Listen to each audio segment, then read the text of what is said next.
میرا نام رادھا ہے۔ میری شادی میری مرضی سے ہوئی تھی، لیکن گھر والوں کی نظروں میں یہ ایک ارینج میرج تھی، کیونکہ روی اور میں ایک شادی میں ملے تھے اور وہی ہم نے ایک دوسرے کو پسند کر لیا تھا اور پھر ہماری باتیں ہونے لگی تھی۔ پھر روی نے اپنے ممی پاپا سے بول کر ان کو ہمارے گھر بھیج دیا اور میرے ممی پاپا نے بھی شادی کے لیے ہاں کر دی۔ روی بہت خوبصورت تھا اور ویوہار سے بھی بہت زیادہ اچھا تھا۔ میرا بہت خیال رکھتا تھا اور کچھ دن بعد ہماری شادی ہو گئی۔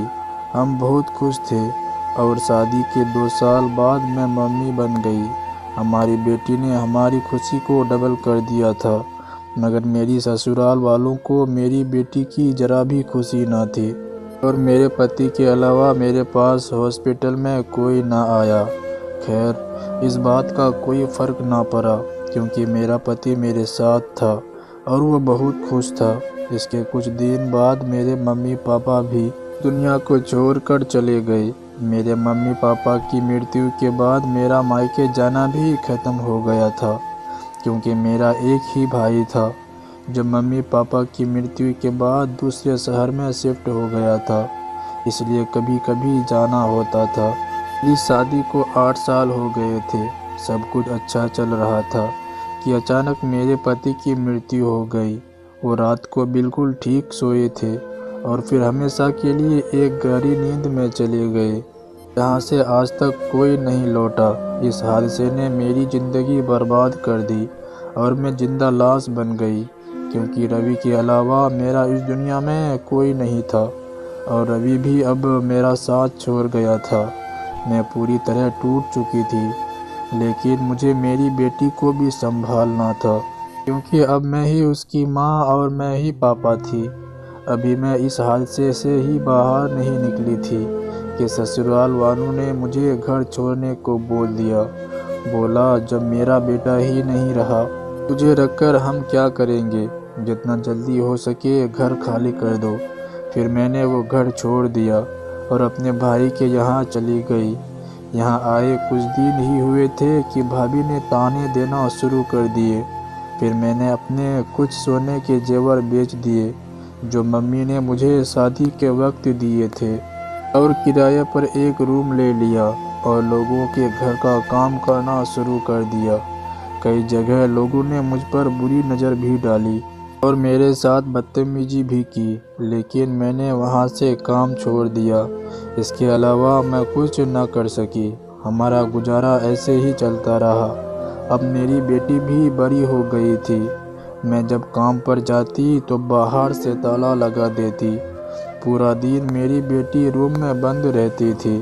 میں اس پر لوگوں کی بری نظر پڑنے نہیں دینا چاہتی تھی۔ میری بیٹی بہت معصوم اور سیدھی سادی تھی، لیکن ایک دن جب میں کام سے آئی تو مجھے آنچل گھر میں نہیں دکھائی دی۔ پریشان ہو گئی اور اس کو ڈھونڈنے چلی گئی۔ میں گلی سے ابھی باہر ہی نکلی تھی کہ وہ مجھے دکھ گئی۔ وہ کسی لڑکے کے ساتھ بیٹھی باتیں کر رہی تھی۔ یہ دیکھ کر مجھے بہت غصہ آیا اور میں ان کے سامنے جا کر کھڑی ہو گئی۔ جیسے ہی انہوں نے مجھے دیکھا تو ان کے چہرے پیلے پڑ گئے۔ میں نے ایک زور کا تھپڑ آنچل کو لگا دیا اور وہ لڑکا وہاں سے بھاگ گیا۔ میں اسے گھر لے آئی اور اس سے پوچھا کہ وہ لڑکا کون تھا۔ آنچل بولی، ممی یہ لڑکا ہماری گلی میں ہی رہتا ہے۔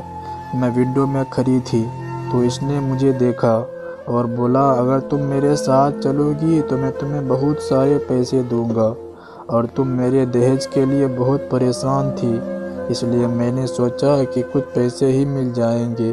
اس کی بات سن کر مجھے اور بھی زیادہ فکر ہونے لگی۔ مجھے اب اس کی شادی جلد کرنی تھی، اس سے پہلے کہ یہ کسی کے بہکاوے میں آ کر کچھ غلط قدم اٹھا لے۔ میں جن کے گھر میں کام کیا کرتی تھی وہ بہت اچھے لوگ تھے، اکثر میری مدد کیا کرتے تھے۔ میں نے ان سے ہی مدد لینے کے لیے سوچا اور اگلے ہی دن اپنی مالکن سے بولا کہ میری مدد کر دیجیے، مجھے تھوڑے سے پیسے ادھار دے دیجیے کہ میں اپنی لڑکی کی شادی اور دہیج دے سکوں۔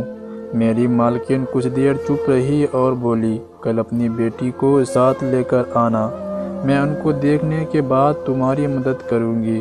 مجھے مالکین کی یہ بات بہت ہی عجیب لگی اور میں سوچنے لگی کہ مالکین نے ایسا کیوں بولا ہے۔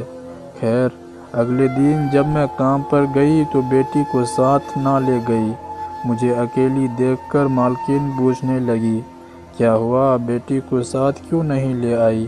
میں نے ان کو جھوٹ بول دیا کہ آج اس کی طبیعت کچھ ٹھیک نہیں، جیسے ہی ٹھیک ہوگی لے آؤں گی۔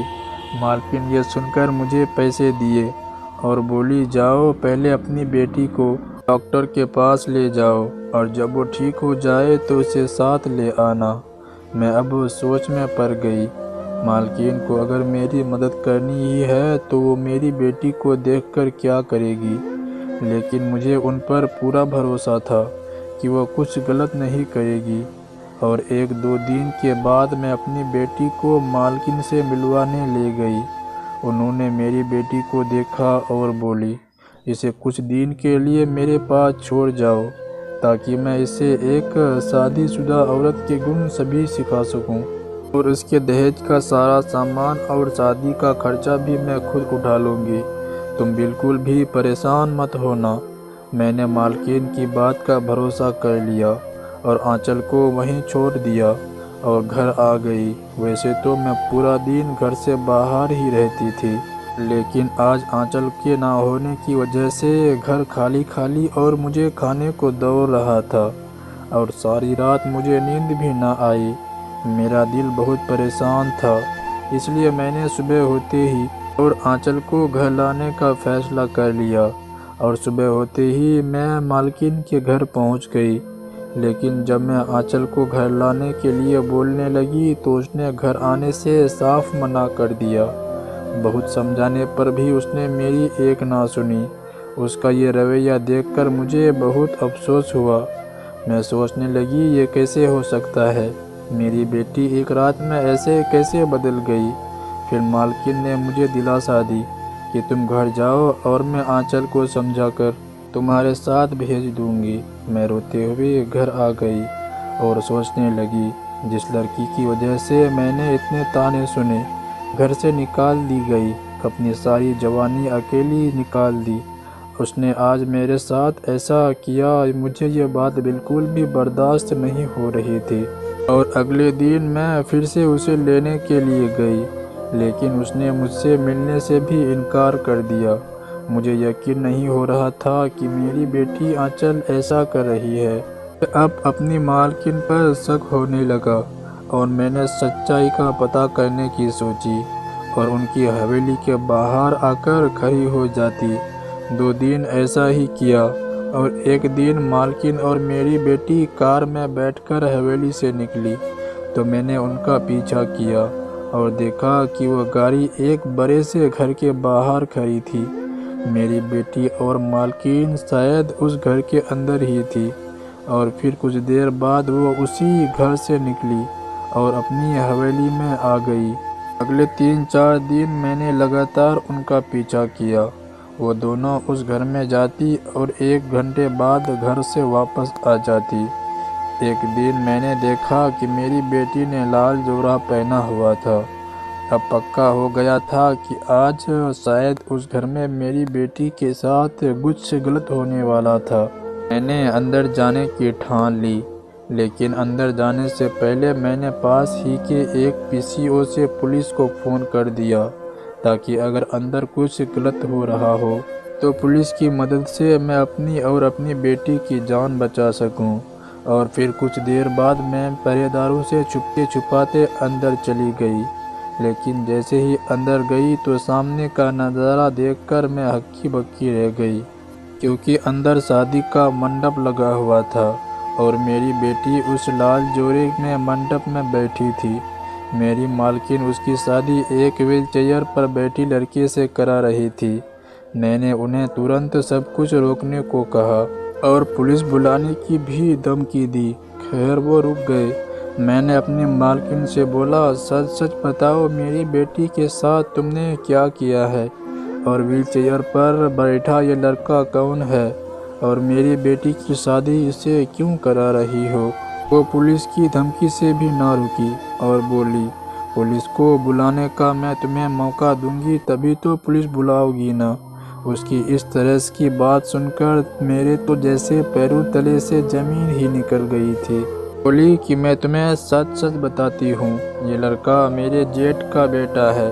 کار ایکسیڈنٹ میں اس کی یہ حالت ہوئی ہے، مگر اس کے ممی پاپا کی اسی ایکسیڈنٹ میں مرتیو ہو گئی تھی، لیکن ان کی ساری دولت اب اس کے نام پر ہے۔ تو میں تمہاری آنچل کو اپنی بیٹی بنا کر اس کی ساری دولت آنچل کے نام کرانا چاہتی تھی، اور میں نے تمہاری بیٹی اور اپنے اس جیٹ کے بیٹے کو ایک کیمیکل کی مدد سے اپنے وش میں کیا ہوا ہے، اس لیے یہ میرے علاوہ کسی اور کی کوئی بات نہیں سن پاتے۔ لیکن تم نہ جانے یہاں کیسے آئی۔ چلے خیر، جب آ ہی گئے ہو تو کوئی بات نہیں، میں اب اپنا کھیل خراب نہیں ہونے دے سکتی، اس لیے تمہیں اب مرنا ہوگا۔ یہ کہہ کر اس نے ایک دھاردار چاقو لیا۔ اس کی اس طرح کی حرکت دیکھ کر میرا انسانیت سے بھروسہ ہی اٹھ گیا۔ میں بہت زیادہ ڈر گئی، لیکن شکر ہے کہ میں نے پہلے ہی پولیس کو فون کر دیا تھا، اس لیے عین وقت پر پولیس بھی آ گئی اور انہوں نے ترنت میرے مالکن کو گرفتار کر لیا۔ پھر میں جلدی سے جیسے تیسے کر کے اپنی بیٹی کو مالکن کی جیٹ کے بیٹے کو ڈاکٹر کے پاس لے گئی۔ خیر شکر ہے کہ کچھ دن علاج کے بعد وہ بالکل ٹھیک ہو گئے، اور پھر میں نے اپنی بیٹی کے لیے ایک لڑکا دیکھا جو ویسے تو بہت غریب تھا، لیکن وہ محنت کر کے اچھے پیسے کماتا تھا۔ لیکن بری بات یہ بھی تھی کہ اس کے ماتا پتا نہیں تھے۔ سبھی چیزیں دیکھ کر میں نے آنچل کی شادی اس سے کرا دی۔ شادی کے بعد میں بھی کہیں اور کام ڈھونڈ لیا اور اپنے کام پر لگ گئی۔ اب آنچل بھی اپنی غریبی میں خوش ہے، اور میں بھی اسے خوش دیکھ کر ہی خوش رہتی ہوں، کیونکہ اولاد کی خوشی سے بڑھ کر ماں باپ کے لیے اور کوئی خوشی نہیں ہوتی۔ تو دوستوں، یہ تھی ہماری آج کی کہانی۔ آپ کا کیا کہنا ہے اس کہانی کے بارے میں؟ کمنٹ کر کے ہمیں ضرور بتائیں۔ ویڈیو کو لائک کر کے چینل کو سبسکرائب کر لیجئے۔ میں ملتا ہوں آپ سے اگلے ویڈیو میں، تب تک کے لیے دھنیہ واد۔